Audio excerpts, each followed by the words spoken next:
Halo Bor, balik lagi di Narasi Merah. Narasi mengulas seputar sejarah. Aksi premanisme di Jakarta sejatinya sudah ada sejak zaman Belanda, Bor. Bedanya, saat zaman penjajahan, para preman beraksi dengan merampok warga keturunan Belanda dan Tionghoa untuk kemudian hasilnya diberikan kepada masyarakat miskin. Pada zaman penjajahan kolonial Belanda, terdapat beberapa preman yang terkenal dan ditakuti warga keturunan Belanda dan Tionghoa. Mereka tidak segan-segan untuk melukai korbannya.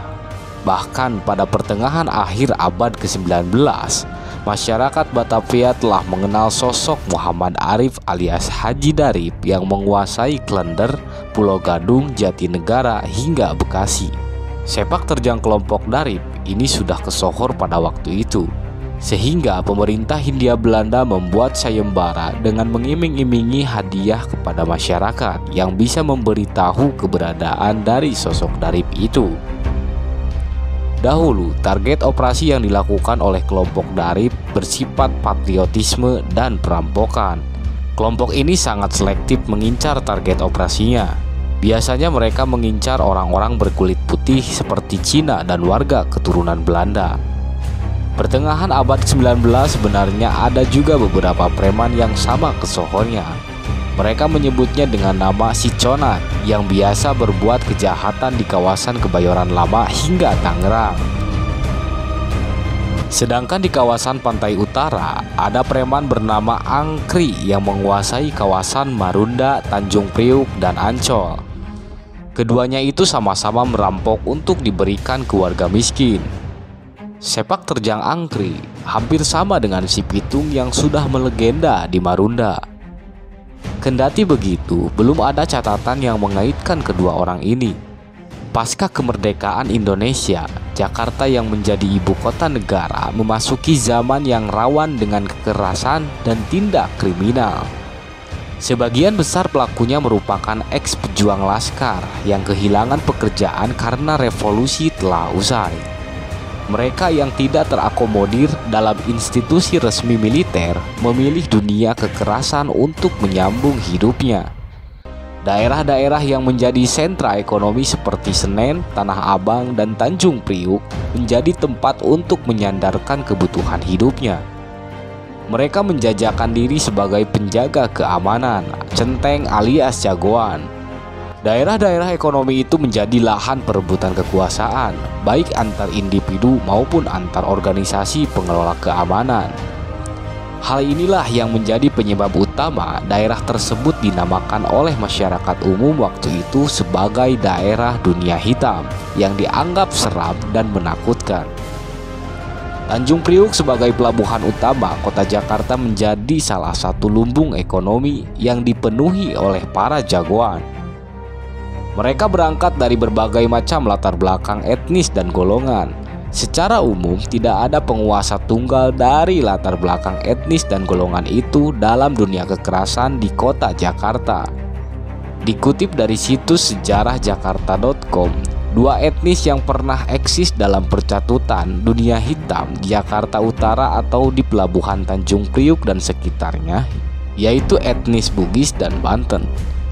Salah satu nama jagoan yang melegenda sebagai penguasa Pelabuhan Tanjung Priuk hingga akhir tahun 50-an adalah Lagoa, tokoh masyarakat Bugis yang bernama asli Labuang de Pasol. Selain sebagai tokoh masyarakat, Lagoa juga dikenal sebagai seorang jago yang merangkap menjadi mandor pelabuhan. Para buruh menganggap mandor sebagai tokoh jago yang dituakan, bahkan dianggap sebagai pemimpin dari kalangan etnisnya. Hal ini pula lah yang dialami Lagoa sewaktu menjadi mandor pelabuhan Tanjung Priuk.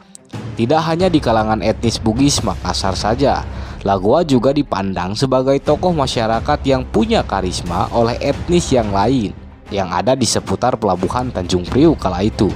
Di Pelabuhan Tanjung Priuk juga terdapat tokoh lain yang berasal dari etnis Banten yang berprofesi sebagai mandor, yaitu Haji Citra yang bernama lengkap Haji Citra bin Kidang. Namanya itu sudah kondang sebagai penguasa Pelabuhan Tanjung Priuk sejak akhir tahun 1920-an yang direbutnya melalui pertarungan sengit dengan jago yang juga berasal dari etnis yang sama, yaitu Banten.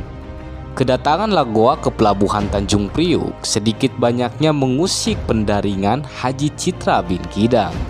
Sebab itulah perseteruan kedua tokoh ini melegenda di pelabuhan Tanjung Priuk. Kerusuhan kerap kali terjadi di pelabuhan Tanjung Priuk karena perebutan kekuasaan dari dua mandor berbeda etnis ini. Tidak sekali dua kali mengakibatkan korban nyawa yang menghiasi berita di koran-koran ibu kota kala itu. Cerita kedua tokoh mandor pelabuhan Tanjung Priuk dari berbeda etnis ini meski diawali dengan perseteruan namun berakhir dengan harmonis. Keduanya itu mampu menjadi tokoh perdamaian peredam konflik yang pernah terjadi di antara etnis Bugis Makassar dan Banten, bahkan dengan komunitas etnis yang lainnya. Puncak perdamaian ditandai dengan diangkatnya Lagoa menjadi menantu oleh Haji Citra bin Kidang sebagai wujud perdamaian dan persaudaraan antara etnis Banten dan Bugis Makassar di Tanjung Priuk. Pelabuhan Tanjung Priuk sebagai daerah dengan penuh kekerasan terus berlanjut sepeninggal mereka berdua, bahkan meluas hingga keluar daerah pelabuhan. Hingga di pertengahan tahun 60-an terjadi konflik besar yang memakan banyak korban jiwa antar beberapa etnis penguasa daerah kekerasan di Tanjung Priuk. Bahkan sampai harus melibatkan pejabat tinggi militer yang juga tokoh masyarakat Bugis saat itu, Brigjen TNI Andi Muhammad Yusuf Amir dan Kol TNI Ahmad Daeng Satuju untuk mendamaikan. Sampai kini, Tanjung Priuk masih dikenal sebagai daerah keras meski tidak lagi sekeras dulu. Nah, itulah Bor, dua preman yang dianggap sebagai tokoh yang memang dituakan di daerah Jakarta Tanjung Priuk. Walaupun pada awalnya mereka yang membuat kegaduhan, tapi pada akhirnya mereka bisa menjadi tokoh perdamaian yang bisa mendamaikan perseteruan antara satu etnis dengan etnis yang lainnya. Bagaimana menurut kalian? Silahkan tulis di kolom komentar.